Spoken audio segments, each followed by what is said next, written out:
Fala galera, tudo bom com vocês? Eu sou o Jefferson, estamos aqui em mais um vídeo e dessa vez para trazer as minhas últimas leituras, as leituras de janeiro e fevereiro de 2026.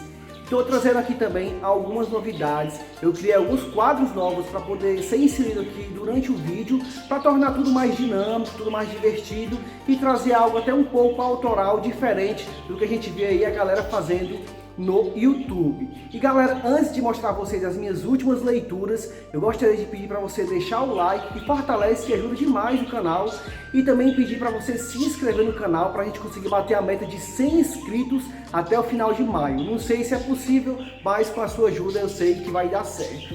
E galera, eu vou mostrar aqui para vocês a minha pilha, de leitura, que eu consegui concluir nesses 2 meses. Tem gente que lê muito mais, tem gente que lê até 70 HQs em um mês. Eu acho muito top isso, mas não é a minha realidade, eu não consigo ler tanto assim devido à minha rotina, mas eu vou mostrar para vocês aqui o que eu consegui concluir nesses 2 meses. E então galera, mostrando aqui as minhas últimas leituras, o primeiro livro que eu concluí em 2026 foi esse livro aqui, chamado Alta Tensão, do Harlan Coben, que é um romancezinho policial, mas esse, por acaso, não é bem romance policial, tem ali realmente um mistério, mas não envolve tanto assim questões policiais, é mais uma investigação particular mesmo, sem nenhum crime envolvido, um crime propriamente dito, assassinato ou coisa do tipo. É um livrozinho bom, gostei bastante, é um livro bem famoso do Harlan Coben. Não é o melhor livro dele, mas é um livro bom, bastante competente. Se você não tem muito costume em ler esse tipo de livro, eu recomendo, porque você vai ler de forma muito rápida, muito célere. É uma linguagem bem simples, bem rápida, vale a pena. O segundo livro que eu li esse ano foi o da Agatha Christie, A Casa do Penhasco. Esse livro aqui eu já tinha mais ou menos há uns 8 anos aqui em casa, estava ainda no plástico. E galera, eu decidi ler, esse foi o meu último livro lido da Agatha Christie. Todos os outros que eu tenho aqui na minha coleção já foram lidos, tenho que comprar novos. E galera, é um livro bom, né? Na pegada desse daqui eu fiquei realmente com vontade de ler um romance policial e peguei esse. Só que se você já é acostumado com os livros da Agatha Christie, com livros de romance policial, você vai entender logo quem é que é o criminoso, podemos dizer assim. E era meio que óbvio, e ela tentou inovar aqui, mas foi bem fácil perceber quem era. Aí o terceiro livro que eu li esse ano foi o livro chamado Amor e Amizade, da Jane Austen. Todos esses livros que eu estou mostrando aqui para vocês, eu vou trazer uma pequena resenha pelo menos. Esse aqui veio no Clube de Literatura Clássica, que é um livrozinho pequenininho, que é como se fosse um livrozinho de bolso, bem pequenininho mesmo. É um livro bem curto, eu acho que não tem nem 60 páginas.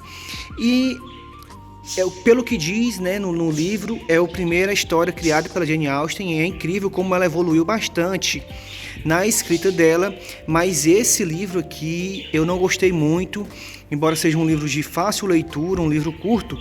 Não é um livro tão interessante, por quê? Porque a personagem principal, ela acaba se tornando uma pessoa muito chata, sabe? Ela é vítima de tudo, ela toma várias decisões controversas, né? Não muito inteligentes durante a vida dela, e sempre a culpa é do outro, nunca é a culpa dela, e aí isso acaba tornando a história um tanto chata. O terceiro livro que eu li aqui foi esse livro dessa coleção, 100 Minutos para Entender Freud. Galera, eu gostei bastante. Eu que não sabia muito de Freud, tinha lido algumas pequenas coisas sobre ele na faculdade de Direito, numa disciplina que a gente tinha lá, que era uma disciplina bem curta, de 2 créditos, que eram só uma aula só acontecia uma vez por semana. E galera, gostei. Deu para entender um pouco sobre ele, sobre a obra dele. Então já dá para você conversar com alguém. Alguém que conhece Freud, você já consegue manter ali um diálogo, uma conversa, sem parecer realmente uma pessoa extremamente obtusa. Então esse é o propósito desse livro, dessa coleção, é entender um pouco mais, pelo menos de uma forma mínima, né, a obra do autor, um pouco sobre o autor. E eu gostei bastante. E eu até comecei um projetinho aqui que eu chamei de Enciclopédia do Jefferson, que é o seguinte, galera, nessa busca por tentar diminuir o uso de telas, né, que não faz nada bem para a saúde, eu comecei a fazer algumas pesquisas e percebi que o que eu vi naquelas pesquisas eu também já estava sentindo na minha vida pessoal, que era o quê? Essa forma de guardar informações cada vez estava diminuindo em mim. E aí o que acontece? Esse acesso à informação de forma muito fácil faz com que a gente não guarde mais esse conhecimento, essa informação, ela se torna descartável. A gente pode dar um exemplo bem básico, é o número telefônico. Antes todo mundo sabia o seu número, o número da sua namorada, sua esposa, seus pais, seus irmãos, amigos. Hoje em dia ninguém sabe mais, é extremamente descartável essa informação. Por quê? Porque sempre está ali acessível no celular. Basta pegar o celular e você vai ter aquela informação. Então meio que as informações acabam se tornando como se fossem inúteis, descartáveis. E para evitar isso, eu criei um negocinho chamado Enciclopédia do Jefferson, que é o seguinte, galera, consiste em que toda vez que eu leio algo legal, eu tento pesquisar um pouco mais sobre o assunto, eu acabo anotando. Tem um caderninho que eu reservei para isso, só para anotar essas informações, uma forma de fixar um pouco mais, para se eu quiser voltar e ler ali, como se fosse tipo um fichamento, eu tenho. E aí eu comecei em relação aos livros com esse livrozinho aqui, fiz um pequeno fichamento de algumas coisas que eu achei interessante nesse livro e galera, recomendo, vale a pena. E também recomendo você começar um projetinho desse tipo, a Enciclopédia do Jefferson. Já tem alguns assuntos anotados lá e é bem legal. E eu acho que isso serve até como um caderno de informações que você queira ler no futuro, depois, né? Até tipo datar 2026 eu li essas coisas, olha que interessante o que eu estava estudando, o que eu estava lendo, o que eu estava me interessando. E galera, esse foi o quarto livro, né? O quinto livro que eu li não foi esse Amanhecer na Colheita, foi esse aqui, que é A Cantiga dos Pássaros e das Serpentes. Galera, que livro incrível, viu? Deu outra perspectiva do Snow. Galera, o Coriolano Snow é um personagem realmente muito complexo, muito bom. Gostei bastante dessa história, é top do início ao fim. O filme também é bom, não é totalmente parecido com o livro, né? No filme ele parece ser uma pessoa um pouco mais ingênua e um pouco mais humana, de coração maior do que é retratado nos livros. E o sexto livro que eu li no ano é o sexto? Eu acho que sim. Galera, foi esse aqui, Amanhecer na Colheita, onde a gente vê aqui o Highsmith, né, na colheita dele, como aconteceu. E galera, a gente consegue entender por que o Highsmith da trilogia dos Jogos Vorazes é o Highsmith que a gente conhece.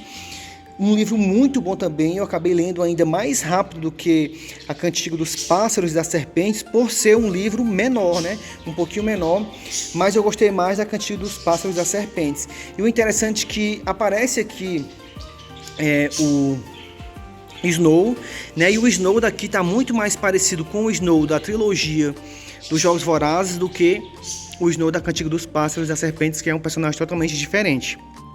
E galera, tem algumas menções ali, algumas referências ao livro da Cantiga dos Pássaros e das Serpentes aqui. E quando a gente vê, a gente fica, vixe, trouxe uma perspectiva bem diferente para mim.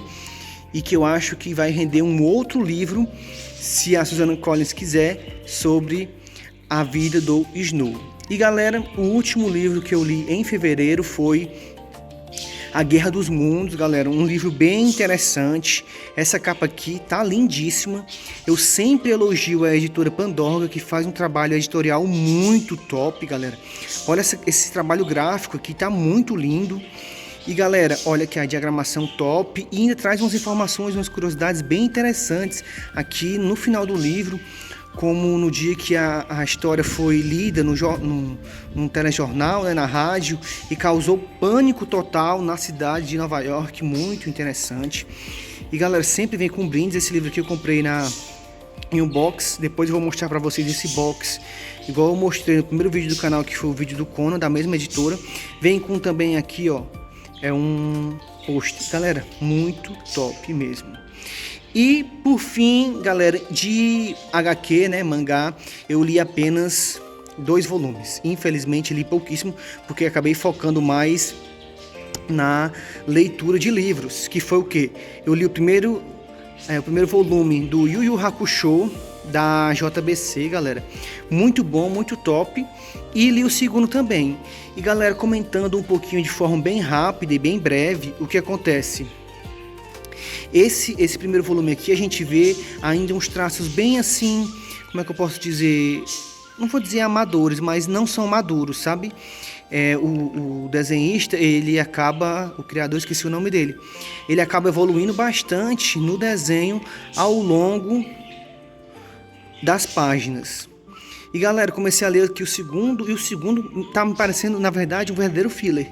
Não é ruim, é interessante, é legal, mas é bastante diferente do que a gente vê no mangá. Eu acho, no mangá não, no anime. Eu pensei que seria bem parecido com o anime, mas não. Essas histórias aqui que estão até esse momento no volume 2, eu não me recordo de ter assistido no anime. Se tiver, pode ser também porque eu assisti o anime em 2010.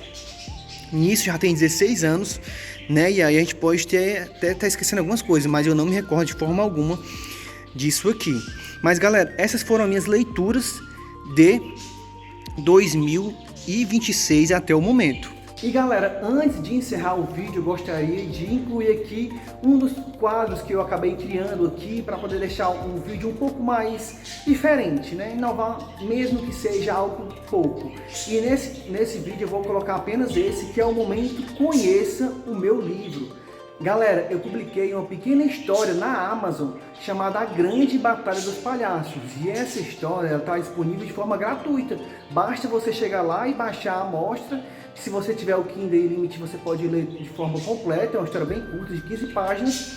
E o meu intuito não é nem ganhar dinheiro com isso, é só que você me dê o feedback, que você me diga o que você achou dessa história. É uma trilogia de 3 contos, o segundo já está quase todo completo, né? E o primeiro já está disponível, você pode ler. Então peço que você dê uma olhadinha, tá no primeiro link aqui embaixo, me diga o que você achou dessa história, o que eu posso melhorar para as próximas. É isso aí, galera, espero que você tenha gostado desse vídeo. Já deixa o like para fortalecer e já se inscreve para a gente conseguir bater a meta de 100 inscritos até o final de maio. É isso aí, valeu!